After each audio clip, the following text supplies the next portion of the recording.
appreciated, as well as acting, as you say. And someone who is my next speaker, Omotola Thomas, is someone who, again, I've only known Omotola for a month or so. She's a fellow young onset Parkinson's, a fellow PD Avenger, and someone who for whom action really is absolutely key and clear. So delighted to have you with us, Omotola. Over to you.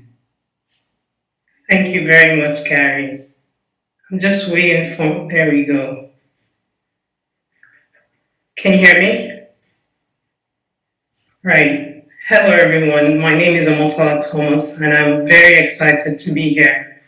I have to be honest, though, when Gary first asked me to speak about this issue, I was a little hesitant and I didn't want to do it. For me, speaking about caring about healthcare inequalities on a personal level is one thing. Trying to convince other people to do the same and care about the fact that nearly 4 billion people across the world don't have access to basic health services, that's an entirely different ballgame. And the more I thought about ways to present this, the more I realized that I was delving deeper into issues of ethics and morality. And I am not qualified to speak to you on that. What I am qualified to speak on is this. Next slide, please.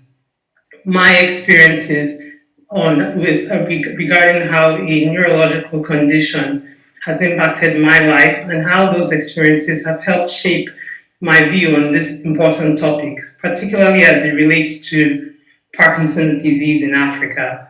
I am African. I was born and raised in Nigeria, and I have Parkinson's disease.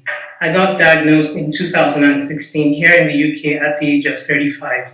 Now, under the best sets of circumstances, Parkinson's is a very challenging illness to deal with.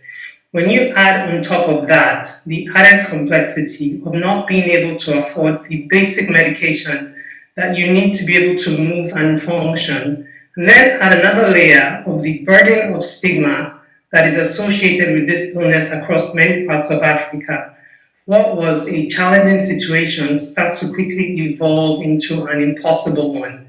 And this is the plight of many Africans that are faced with this illness, and why I am so passionate about raising awareness of this issue and trying to increase access to information, education, and medication for Parkinson's patients in Africa. I've been quite fortunate to have experienced a few successes, and I'll tell you quickly about two of them. The first one is at the top middle of the screen. What you see there is a pallet of 341 packets of Sinemet. Sinemet is the standard drug that is used to treat Parkinson's symptoms. These were kindly funded by a privately held family trust called the FAR Foundation. And what they agreed to do was fund 100 Nigerian patients with free Parkinson's medication for at least a year. I cannot express to you the huge impact that this is having in the lives of many people in Nigeria. And I want to say thank you again to the FAR Foundation for their generosity and their kindness. The other one was the 7 Reasons campaign, which was launched to increase awareness of Parkinson's in Africa and to fundraise for medication.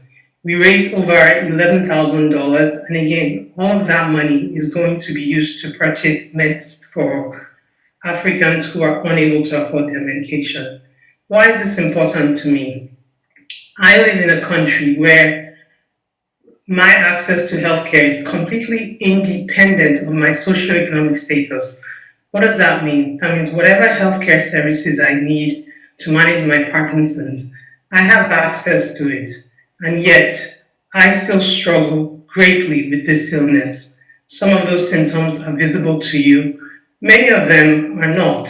Cognitive impairment, pain, apathy, the list goes on. There are over 30 plus symptoms that many of us with Parkinson's have to deal with on a daily basis.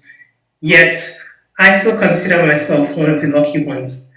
I don't have to deal with being ostracized from my society or being forced into social isolation because of the stigma. I don't have issues accessing my medication. I've lived in Nigeria. I can tell you that the healthcare system there doesn't compare in any way, not even close, to the services that I enjoy here in the UK. So I cannot You cannot imagine how difficult life is for those who not only have to deal with the burden of this illness and its associated stigma, but also can't afford their medication. This is why this issue matters greatly to me. The question is, should it matter to you? Next slide, please. My answer to that question is very simple. It really depends on what your core values are. Now, I am not in a position to sit here and dictate to you what those core values should or should not be, either as individuals or as corporations. However, Gary and Julie, who graciously invited me to be a part of this webinar today, asked me to challenge them. And so I'm going to narrow my focus a little bit on Parkinson's UK, an organization that I've had the pleasure of volunteering for in various capacities over the past few years. What are core values? Our core values are said to be the guiding principles that dictate our behavior. When I look on Parkinson's UK's website, I certainly see values that are worth emulating. I got these statements from their website and I'll read them to you. Together, we will find a cure and improve life for everyone affected by Parkinson's. We're working together for everyone living with Parkinson's. We won't rest until we found a cure and improve life for everyone affected by Parkinson's. As a person affected by Parkinson's, when I read these statements, what I see is a clear and an unambiguous intention and dedication to truly trying to impact my life in a positive way. But the more I looked at these statements from a critical standpoint, the louder a question began to ring in my ears. When we say everyone affected by Parkinson's, next slide please, who are we referring to? Who is everyone? And specifically for me, am I, Omotola Thomas, a citizen of Nigeria who now lives in the UK with Parkinson's? Do these statements and services apply to me? Now, many will find this question laughable and with good reason. Of course they do.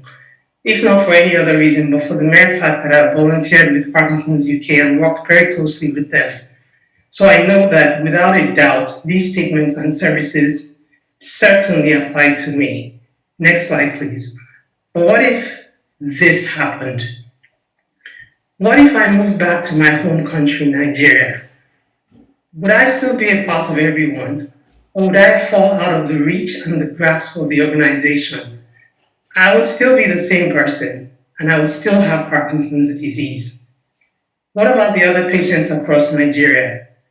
Across the continent of Africa, who don't have access to the basic medication that they need to be able to move and to function, who don't have access to the information, resources, education that they need to be able to understand and to manage this illness. Are they part of everyone?